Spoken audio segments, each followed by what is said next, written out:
Hello friends, कैसे हैं आप लोग। आशा करते हैं कि आप लोग अच्छे होंगे, स्वस्थ होंगे और आप लोगों की तैयारी बेहतर चल रही होगी। तो आज के इस वीडियो में जो आपका सीआरपीएफ पैरामेडिकल स्टाफ का एग्ज़ाम होने वाला है 31 मार्च से, तो इस वाले वीडियो में हम लोग सीआरपीएफ पैरामेडिकल स्टाफ 2023 की परीक्षा के लिए जनरल हिंदी का एक और प्रैक्टिस सेट सॉल्व करेंगे। तो वीडियो काफ़ी इंपॉर्टेंट है आप लोगों के लिए, तो इस वीडियो को पूरा ज़रूर देखिए। वीडियो अच्छा लगे तो प्लीज़ वीडियो को लाइक और शेयर ज़रूर करें। जिन बच्चों ने चैनल को सब्सक्राइब नहीं किया है तो प्लीज़ चैनल को सब्सक्राइब करके नोटिफिकेशन बेल ऑन करना ना भूलें। क्वेश्चन, उत्साह किस रस का स्थायी भाव है। सो गाइस, उत्साह जो है ये वीर रस का स्थायी भाव होगा। श्रृंगार का रति हो जाएगा, करुण का शोक हो जाएगा, हास्य का हास्य हो जाएगा, भयानक का भय हो जाएगा, रौद्र का क्रोध हो जाएगा स्थायी भाव, अद्भुत रस का स्थायी भाव आश्चर्य विस्मय, शांत का स्थायी भाव हो जाएगा निर्वेद या निवृत्ति। तो ये स्थायी भाव जो है आपको याद रखने हैं। इनमें से ये मान लीजिए एक क्वेश्चन तो हर हाल में ही पूछा जाएगा। अगला क्वेश्चन, का उच्चारण स्थान है तालु, कंठ, दंत, ओष्ठ। बी ऑप्शन करेक्ट हो जाएगा। का उच्चारण स्थान है ऑप्शन बी कंठ। तो देखिए, का वर्ग, चा वर्ग, टा वर्ग, ता वर्ग और पा वर्ग। तो देखिए, कंठ से कौन कौन से शब्द बोले जाते हैं। कंठ से कौन किसका उच्चारण होता है, का, खा, गहा, घा, डा। तालुक से होता है चा, छा, जा, झा, या। चा, छा, जा, झा, या। मूर्धा से होता है टा, ठा, डा, ढा से ढक्कन, ड़ा खाली। दा से यानी कि दंतस्थ से होता है ता, था, दा, धा, ना। ओष्ठ की बात करें तो देखिए, ओष्ठ से होते हैं, ओष्ठ से आप उच्चारण करेंगे पा, फा, बा, भा, मा। तो ये सारी चीज़ें आपको ध्यान रखनी है। देखिए, आपको ध्यान रखना है कि कंठ से कौन से उच्चारण किए जाते हैं, तालुब से कौन से उच्चारण बोले जाते हैं, मूर्धा से कौन से उच्चारण बोले जाते हैं, दंतस्थ से कौन से उच्चारण बोले जाते हैं, ओष्ठ से कौन से उच्चारण बोले जाते हैं। तो ये मान के चलिए लगभग यहां से 2 क्वेश्चन तो हर हाल में ही पूछे जाएंगे। अगला क्वेश्चन देखिएगा, मीठा का विलोम शब्द क्या होगा। मीठा का विलोम शब्द क्या होगा, तो मैं क्लियर कर देना चाहता हूं। मीठा का विलोम शब्द होता है फीका। ऑप्शन ए करेक्ट हो जाएगा, फीका।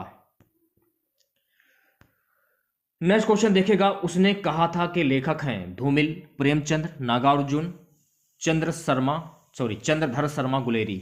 उसने कहा था कि लेखक हैं, उसने कहा था, इसके लेखक हो जाएंगे Chandradhar Sharma Guleri. D option correct हो जाएगा। अगला क्वेश्चन, आकाश पाताल एक कर देना का अर्थ क्या होगा। झूठ बोलना, धोखा देना, बड़ी बड़ी बातें करना, कठिन परिश्रम करना। आकाश पाताल एक कर देना। डी ऑप्शन करेक्ट हो जाएगा, कठोर परिश्रम करना। अगला क्वेश्चन देखिएगा, शुभागमन में कौन सी संधि होगी। तो देखिए, सबसे पहले आप लोग ये जान लीजिए कि जब आप शुभागमन की संधि करेंगे, जब आप इसको तोड़ेंगे तो किस प्रकार से तोड़ेंगे। शुभ धन आगमन, इस तरीके से तोड़ेंगे। तो देखिए, भा को मान लिया जाएगा छोटा आ, और देखिए बड़ा आगमन में बड़ा आ, तो छोटा आ प्लस बड़ा बराबर बड़ा आ हो जाएगा। तो यहां पर कौन सी संधि हो जाएगी, यहां पर संधि हो जाएगी दीर्घ संधि। तो ऑप्शन डी करेक्ट हो जाएगा। अगला क्वेश्चन देखेगा, स्पुतनिक किस भाषा का शब्द है। स्पुतनिक किस भाषा का शब्द है। स्पुतनिक जो है गाइस, ये रूसी भाषा का शब्द हो जाएगा। और अंग्रेजी भाषा की शब्द बात करें तो अंग्रेजी शब्द जो है ये लैटिन ग्रीक से लिया गया है, ये भी आपको ध्यान में रखना है। बहुप्रिय समास का उदाहरण है त्रिभुज, राजपूत, प्रतिदिन, चक्रपाणी। बहुप्रिय समास का उदाहरण है, तो देखिए त्रिभुज यहां पर हो जाएगा आपका समास, यहां पर राजपूत यानी कि राज का पूत, यहां पर हो जाएगा तत्पुरुष समास। प्रतिदिन यहां पर हो जाएगा अव्ययभाव समास। मैंने आपको नियम बताए थे, नियम के अनुसार प्रतिदिन में हो जाएगा अव्ययभाव समास। चक्रपाणी, तो चक्रपाणी यानी कि चक्र है पाणी में, चक्र है पाणी में, तो यहां पर हो जाएगा बहुप्रिय समास यानी भगवान विष्णु। ऑप्शन डी करेक्ट हो जाएगा। जिस वाक्य में किसी प्रसिद्ध व्यक्ति या भगवान के नाम आ जाए वहां पर आपका बहुप्रिय समास होता है, ये आपको ध्यान में रखना है। संयुक्त व्यंजन है ए शा, ज्ञा से ज्ञानी, ड़ा खाली। संयुक्त व्यंजन की बात हो रही है यहां पे, तो संयुक्त व्यंजन इनमें से हो जाएगा ज्ञा से ज्ञानी। अगला क्वेश्चन देखिएगा, जो किसी नियम का पालन ना करे क्या कहलाता है। जो किसी नियम का पालन ना करे क्या कहलाता है? जो किसी नियम का पालन ना करे वो कहलाता है उछखल। बी ऑप्शन करेक्ट हो जाएगा। चलिए बढ़ते हैं नेक्स्ट क्वेश्चन की ओर। अगला क्वेश्चन देखेगा, उचित विकल्प चुनकर रिक्त स्थान की पूर्ति करें। उत्थान के लिए श्रम करना पड़ता है, खाली स्थान उसने अपने आप हो जाता है। उत्थान के लिए श्रम करना पड़ता है, खाली स्थान अपने आप हो जाता है। डी ऑप्शन करेक्ट हो जाएगा। उत्थान के लिए श्रम करना पड़ता है, पतन अपने आप हो जाता है। अगला क्वेश्चन देखेगा, कौन सा एक शब्द श्रृंखला में नहीं है? तड़ित, यामिनी, चपला, चंचला। कौन सा एक शब्द श्रृंखला में नहीं है? बी ऑप्शन करेक्ट हो जाएगा, यामिनी। अगला क्वेश्चन देखेगा, हिंदी वाक्य में पदक्रम किस प्रकार का होता है? तो जान लीजिए, हिंदी वाक्य में पदक्रम जो है ये होता है कर्ता कर्म क्रिया। तो ऑप्शन ए करेक्ट हो जाएगा। पदक्रम वाक्य में प्रयोग किए जाने वाले सभी शब्दों पदों का क्रम निश्चित होता है। यदि वाक्य में पदों का क्रम सही नहीं है तो अर्थ स्पष्ट नहीं होता है, यह आपको ध्यान में रखना है। अगला क्वेश्चन देखेगा, मोहन अपने कार्य में दक्ष है में रेखांकित शब्द का सही विकल्प चुने। चतुर, चालाक, प्रवीण, पूर्ण। सी ऑप्शन करेक्ट हो जाएगा। मोहन अपने कार्य में दक्ष है तो यहां पर हो जाएगा प्रवीण। अगला क्वेश्चन देखेगा, जिस क्रिया का फल कर्म पर पड़ता है उसे क्या कहते हैं? अकर्मक, सकर्मक, द्विकर्मक, पूर्णकालिक। ऑप्शन बी करेक्ट हो जाएगा। उसे कहते हैं हम सकर्मक क्रिया। जिस क्रिया का फल कर्ता पर न पड़कर कर्म पर पड़े उसे हम सकर्मक क्रिया कहते हैं। जैसे कि मान लीजिए, जैसे राम गाड़ी चलता है, यहां क्रिया का सीधा प्रभाव राम पर न पड़कर गाड़ी पर पड़ रहा है, तो ये आपको ध्यान रखना। तो ये सकर्मक क्रिया हो जाती है, इसे हम सकर्मक क्रिया कहते हैं। पचाने का तरीका मैंने आपको बता दिया है। अगला क्वेश्चन देखिएगा, संयोजिका में प्रयुक्त प्रत्यय है। सही जवाब हो जाएगा इस क्वेश्चन का, संयोजिका में प्रयुक्त प्रत्यय क्या होगा? डी ऑप्शन करेक्ट हो जाएगा। मैंने आपको बताया था स्टार्टिंग का जो शब्द होगा वो आपका उपसर्ग हो जाएगा, लास्ट वाला जो शब्द हो जाएगा आपका प्रत्यय हो जाएगा। यानी मान लीजिए जो शब्दांश किसी मूल शब्द के पीछे या अंत में जुड़कर नवीन शब्द का निर्माण करके पहले शब्द के अर्थ में परिवर्तन या विशेषता उत्पन्न करते हैं उन्हें हम प्रत्यय कहते हैं। कभी कभी प्रत्यय लगाने पर भी शब्द के अर्थ में कोई परिवर्तन नहीं होता है, यह आपको ध्यान में रखना है। मैं फिर से बता देता हूं आप लोगों को, जो शब्दांश किसी मूल शब्द के पीछे या अंत में जुड़कर नवीन शब्द का निर्माण करते हैं, निर्माण करके पहले शब्द के अर्थ में परिवर्तन या विशेषता उत्पन्न कर देते हैं, उन्हें हम प्रत्यय कहते हैं। यह आपको ध्यान में रखना है। अगला क्वेश्चन देखेगा क्या है। नेक्स्ट क्वेश्चन है, किस शब्द में उपसर्ग का प्रयोग नहीं किया गया है? अनार, अपार, अकाल, अघात। ए ऑप्शन करेक्ट हो जाएगा, अनार। अगला क्वेश्चन देखेगा, कालिंद्री कुल कदम की डारण में अलंकार है। श्लेष, उपमा, अनुप्रास या फिर रूपक। सही जवाब हो जाएगा इस क्वेश्चन का, यहां पर हो जाएगा अनुप्रास अलंकार। देखिए यहां पर आपको एक चीज ध्यान में रखनी है, यहां पर का वर्ण की एक से अधिक बार आवृत्ति हुई है, इसलिए यहां पर अनुप्रास अलंकार आया है। यानी कहने का मतलब का वर्ण की एक से अधिक बार, देख सकते हैं आप लोग, का वर्ण की एक से अधिक बार, का कालिंद्री में का है, कुल में भी का है और कदम में भी का है, तो यहां पर हो जाएगा ऑप्शन सी अनुप्रास अलंकार। अगला क्वेश्चन देखिएगा, देवनागरी लिपि में कितने वर्ण हैं? 4, 7, 5 या 9। सी ऑप्शन करेक्ट हो जाएगा, 5 वर्ण होते हैं, तो 5 होते हैं। एक चीज आपको ध्यान रखनी है कि देवनागरी लिपि जिसमें 14 स्वर, 33 व्यंजन सहित 47 प्राथमिक वर्ण है, दुनिया में चौथी सबसे व्यापक रूप से अपनाई जाने वाली लेखन प्रणाली है, जिसका उपयोग 120 से अधिक भाषाओं के लिए किया जा रहा है। यह भी आपको ध्यान रखना। अगला क्वेश्चन देखिएगा, निम्नलिखित में से कौन सी बोलने की योग्यता है? अब देखिएगा, अगर ऑप्शन के तौर पर अगर हम कहें तो ऑप्शन के तौर पर हो जाएगा ए ऑप्शन, शुद्ध वर्तनी।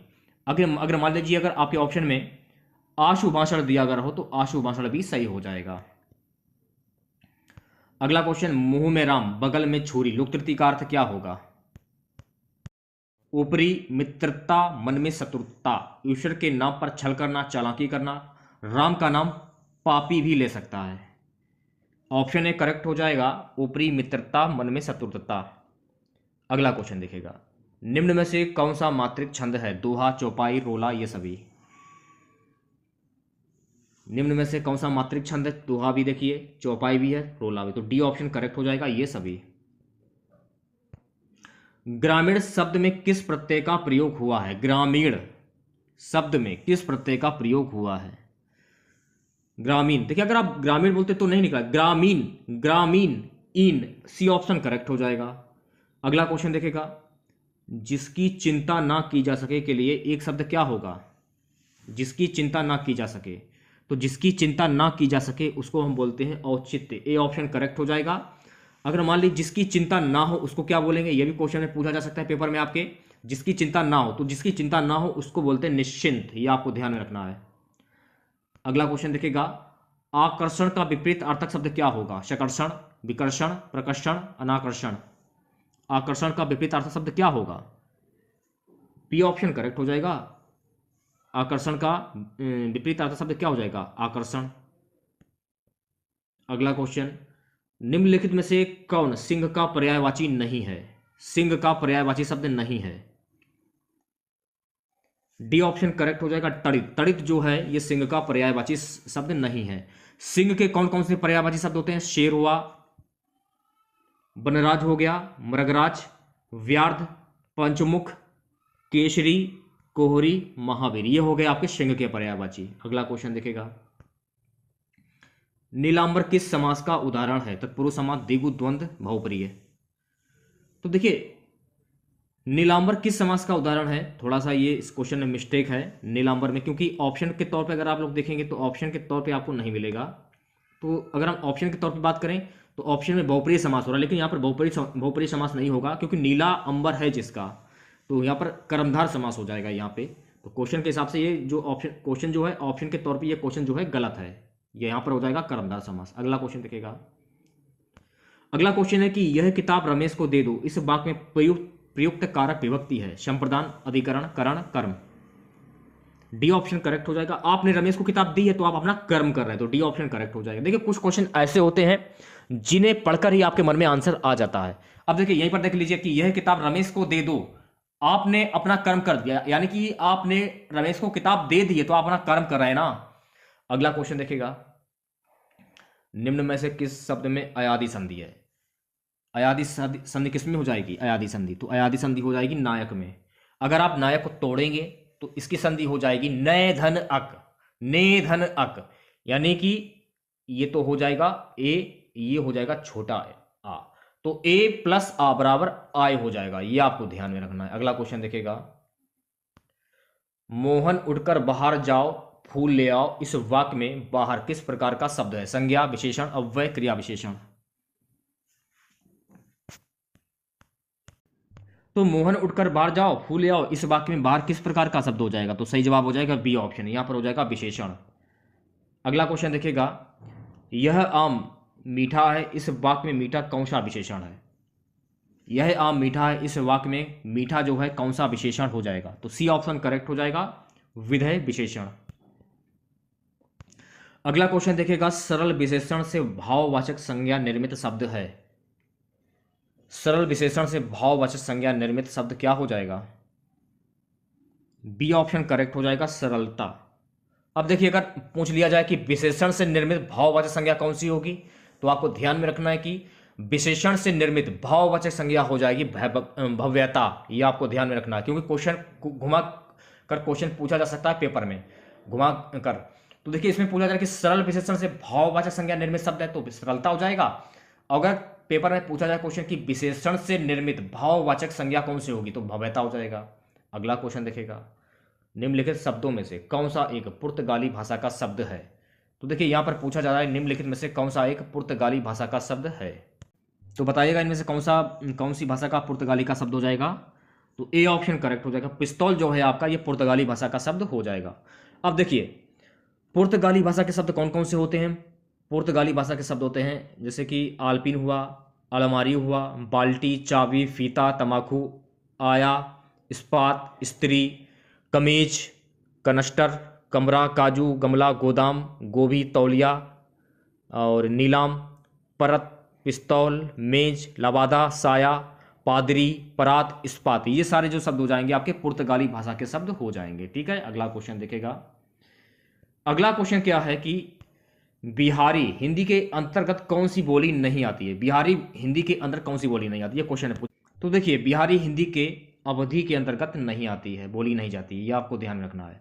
अगला क्वेश्चन देखिएगा, मुट्ठी गर्म करना मुहावरे का अर्थ क्या होगा? आग तापना, घूंस देना, मुक्का लगाना, थाक जमाना। मुट्ठी गर्म करना, अगर आप मुट्ठी गर्म करने का अगर मुहावरे की अगर हम बात करें तो इसको हम बोलेंगे घूंस देना, ऑप्शन के तौर पे घूंस देना। अगर मान लीजिए ऑप्शन में रिश्वत देना हो तो इस पर भी आप टिक कर सकते हैं।